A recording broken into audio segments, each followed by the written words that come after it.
Temas económicos también relacionados a la actividad del ministro de Economía y Finanzas, Mauricio Pozo. Muy buenos días, señor ministro. Gracias por acompañarnos a esta hora. Muchas gracias, a la orden. Ministro, usted ya se ha comentado varias veces, pero me gustaría que pueda explicar de manera un poco más detallada los encuentros que mantuvo usted con los principales ejecutivos de los organismos internacionales en Washington la semana pasada. Bueno, la reunión con la directora gerente del Fondo Monetario Internacional, Kristalina Georgieva, fue una reunión donde se explicó el compromiso de mi gestión a cargo del Ministerio de Economía y Finanzas, un poco los objetivos que se establecen y todo lo que tiene que ver con las acciones adicionales que queremos emprender en materia de estímulo a la actividad económica y por otro lado las reformas que queremos dejar para que sean utilizadas y aplicadas por una siguiente administración. Fue una recepción muy buena la que se tuvo, una apertura, flexibilidad, hubo una muy buena química, como se dice, entre la directora gerente y mi persona, y eso creo que sin duda va a ayudar para que el programa tenga el respaldo y el soporte que ha tenido a la fecha. Adicionalmente, nos reunimos con el presidente del Banco Interamericano de Desarrollo, Mauricio Carone, y además tuvimos reunión con el subsecretario del Tesoro americano, el Departamento de Desarrollo que presta a los países de la Casa Blanca, el de seguridad de igual forma, con la Organización de Estados Americanos, y esto pues, y el BID Invest, que es la parte privada del BID. Todo esto hace pues que tengamos un resultado, yo diría, muy favorable para el país. Hay una gran disposición de seguirle ayudando al Ecuador y el Ecuador obviamente tiene que hacer su trabajo y tiene que ir cumpliendo las metas que se ha planteado en el programa. Ministro, hay un segundo desembolso previsto con los organismos internacionales, entre ellos el fondo, hasta finales de año, pero entiendo que uno de los temas del acuerdo es que el fondo hará una primera revisión de los compromisos ecuatorianos a finales de año. No sé si los tiempos en la Asamblea para aprobar la ley de extensión de dominio, que entiendo es uno de los presupuestos de este acuerdo, podría coincidir. Bueno, un requisito es pasar las metas macroeconómicas, es decir, estamos en estos días justamente terminando la revisión de las cifras con el equipo del fondo. Yo no veo que ahí vamos a tener inconvenientes y problemas. Yo creo que esto se va a superar de una manera adecuada. Y el requisito cualitativo que usted menciona, que es la aprobación de la ley anticorrupción, está caminando de manera paralela a la ley de extinción de dominio. Es decir, de acuerdo a lo que nosotros hemos acordado, conversado con la gente de la Asamblea Nacional, con el presidente de la Asamblea, con el presidente de la Comisión, es que esto tiene que estar para esa fecha también aprobado. Esto, como usted bien menciona, es un requisito que tiene que cumplirse para el segundo desembolso antes que se vaya el personal del directorio del fondo de vacaciones, porque ellos también salen alrededor de la segunda quincena de diciembre. Esto tiene que estar listo para esa fecha. Así que estamos haciendo todo lo que es necesario para cumplir con esta norma y poder acceder a los 2.000 millones de dólares, que es lo que está involucrando esta segunda revisión. Usted, me imagino, ya los tiene presupuestado en el sentido de el cumplimiento de obligaciones externas. ¿Podríamos conocer qué sectores se podrían beneficiar con estos dineros? Bueno, como usted sabe, estos fondos, al igual que los 500 millones, que no me quiero olvidar, del Banco Mundial, que están ingresando a finales de este mes de noviembre, que también se cumplieron todos los requisitos para poder acceder a estos recursos. Todos ellos son de libre disponibilidad, es decir, es decisión del gobierno y del Ejecutivo cómo utilizar estos recursos. Y sobre esa base, lo que sí le puedo decir es que se ha hecho un análisis lo más riguroso, lo más prioritario posible en el uso de los fondos. Aquí hay una cantidad de compromisos muy grande que atender. Para empezar, están los propios atrasos. Recuerde usted que se ha atendido con el desembolso anterior una parte de ellos, ha seguido cumpliendo con algunos otros y hay que continuar hasta poder manejar una cifra que sea, yo diría, adecuada.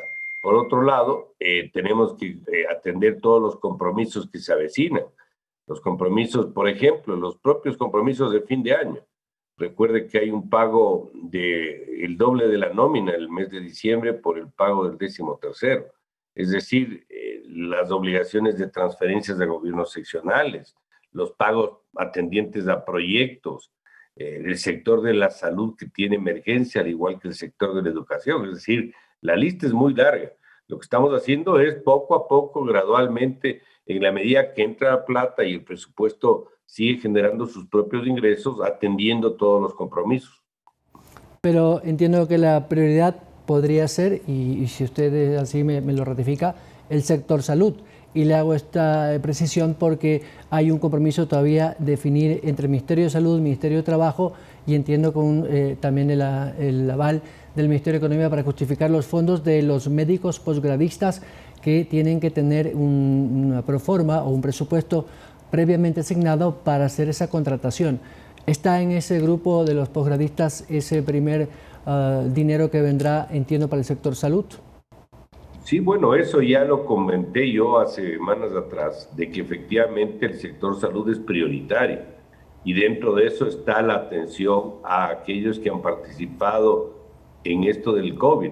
Recuerde también algo, el COVID no se ha acabado, o sea, no es que eso ya se cumplió y no hay nada que hacer, seguimos en el problema, seguimos en la pandemia y se sigue requiriendo el concurso de muchos médicos y especialistas en estos temas. Entonces, esto es una responsabilidad permanente y hay que seguir actuando en esa dirección. El sector salud tiene una prioridad a uno. Es más, recuerde usted que el adelanto del impuesto de renta también fue en esa misma dirección. Así que estamos trabajando en eso. Obviamente, esto quisiéramos que sea mucho más expedito, pero los recursos económicos van llegando poco a poco y en esa medida tenemos que ir cumpliendo con todo lo que hay que pagar. Lo que significa, señor ministro, es que con los 2.000 millones que el fondo podría desembolsar a finales de año, más los 500 del Banco Mundial que usted dice, Ecuador ha recibido en menos de 6 meses 4.500 millones de dólares. Así es, no, se estaría recibiendo 4.500, aparte de 150 que no cité, que están atados al BID y que está también por recibirse, cumpliendo un reglamento que tenemos que aprobar y emitir en estos días sobre las alianzas público-privadas, pero adicional a la propia generación de ingresos del presupuesto, porque el presupuesto está, así como genera gastos, también genera ingresos. Por ejemplo, la recuperación de los impuestos, del movimiento tributario ha sido favorable. Los últimos 2 meses, por ejemplo, el comportamiento de la recaudación es mucho mejor de lo que tuvimos meses atrás, en abril o mayo, y eso obviamente también nos ayuda. Entonces, este es un flujo, entra la plata, va saliendo, entra la plata, va saliendo. Lo importante es que en el tiempo todos los compromisos atrasados que hemos tenido se vayan gradualmente poniéndose al día. Señor ministro, estuvo con nosotros el presidente de la Asobanca, don José Julio Prado, y él hablaba de un pedido, una recomendación que ha hecho la banca a usted, a su cartera, para que en este nuevo proyecto que usted mandará a la Asamblea, donde hay reformas macro, también se tome en cuenta algunas modificaciones al Código Monetario y Financiero. Si me permite escucharlo unos 40 segundos para que usted me comente su criterio. Por favor, si rodamos el video.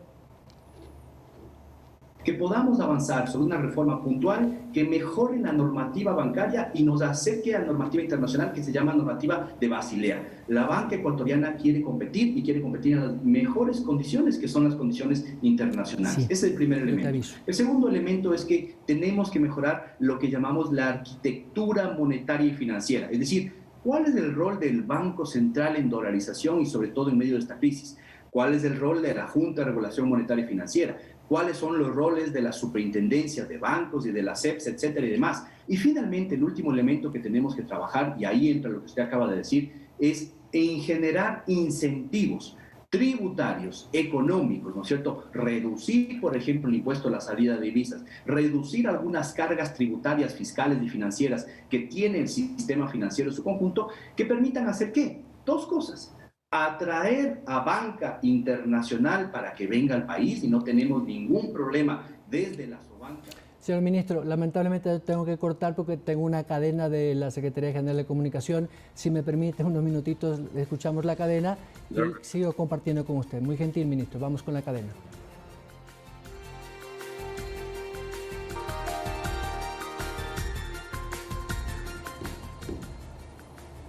Retornamos en la entrevista que tenemos con el ministro de Economía y Finanzas, economista Mauricio Pozo. Gracias por esperar. Ahora sí, ¿podría usted darnos su criterio a propósito de este pedido que ha hecho la banca? Por supuesto. Bueno, el acuerdo que tenemos con el Fondo Monetario establece, luego de la ley de anticorrupción, una ley que haga algunos ajustes, digamos, al Código Monetario y Financiero. Y ahí está, por ejemplo, el rol del Banco Central en una economía dolarizada, y de alguna manera volverle a brindar esa independencia y autonomía que siempre han sido necesarios y que lamentablemente se cambió a raíz del gobierno anterior y de los cambios que ahí se introdujeron. Entonces eso sí está previsto. Las otras no normas, sino cambios que se están comentando también están en la agenda que vamos a desarrollar. He dicho, por ejemplo, que en el ámbito tributario, en el trabajo que vamos a dejar, que no van a entrar en este gobierno, pero están dentro del programa, están ciertas acciones que a nuestro criterio son fundamentales. Por ejemplo, el inicio del desmontaje al impuesto a la salida de divisas. Este es un impuesto nocivo, un impuesto perjudicial, pero ha terminado siendo un impuesto importante en recaudación. El tercero después del impuesto al valor agregado y el impuesto a la renta. Por lo tanto, el poderlo eliminar se convierte en un tema que no es fácil, pero hay que hacerlo. Por lo tanto, no hay cómo hacerlo de una sola y hay cómo irlo bajando poco a poco.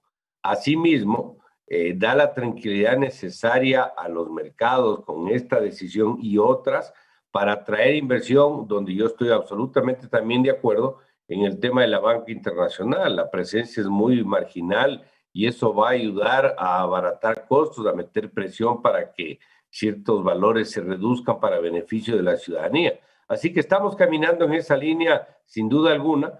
Obviamente no todo se va a cumplir en estos meses por obvias razones, pero vamos a tratar de llegar lo que más podamos.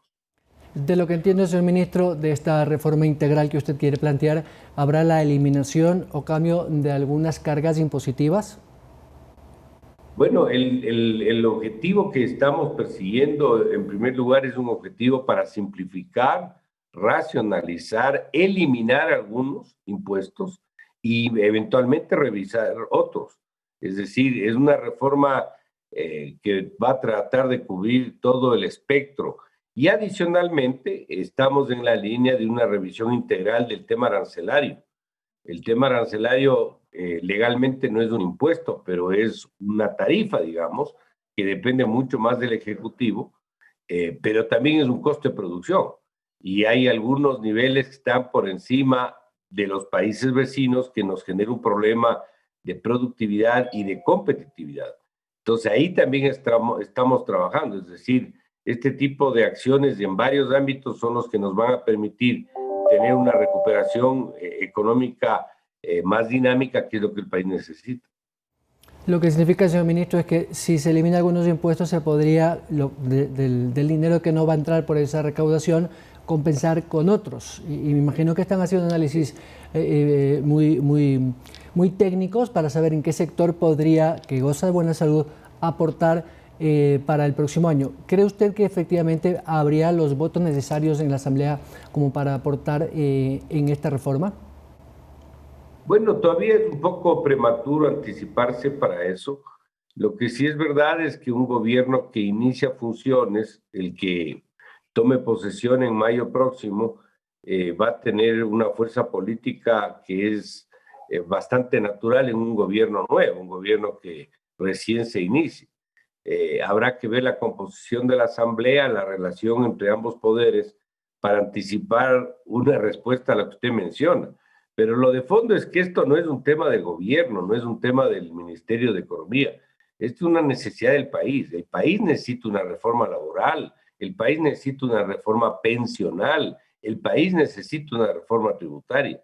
Entonces yo aspiraría que la sensatez, yo diría la responsabilidad prime por sobre cualquier tema político o electoral, y eso sea lo que se manifieste para poder apoyar reformas que van a ser hechas con el mayor rigor técnico, con especialistas de aquí y de afuera, de los multilaterales, que por cierto no nos van a costar un centavo al erario nacional, pero van a ser de beneficio para todo el país. Señor Ministro de Economía y Finanzas, Mauricio Pozo, gracias, estoy contra el tiempo, muy gentil por su atención hasta ahora. Muchas gracias y siempre a la orden. Muchas gracias al señor Ministro de Economía y Finanzas. A propósito de su viaje a Washington, el resultado de estas conversaciones preliminares con varios organismos internacionales y el desembolso, como bien acaba de manifestar, de 2.000 millones que podrían llegar hasta finales de año para seguir cumpliendo los compromisos pendientes. Vamos a la pausa. Al regresar estará con nosotros el vocal del Consejo de la Judicatura, Fausto Murillo, a propósito del concurso de renovación parcial de la Corte Nacional de Justicia. Regresamos.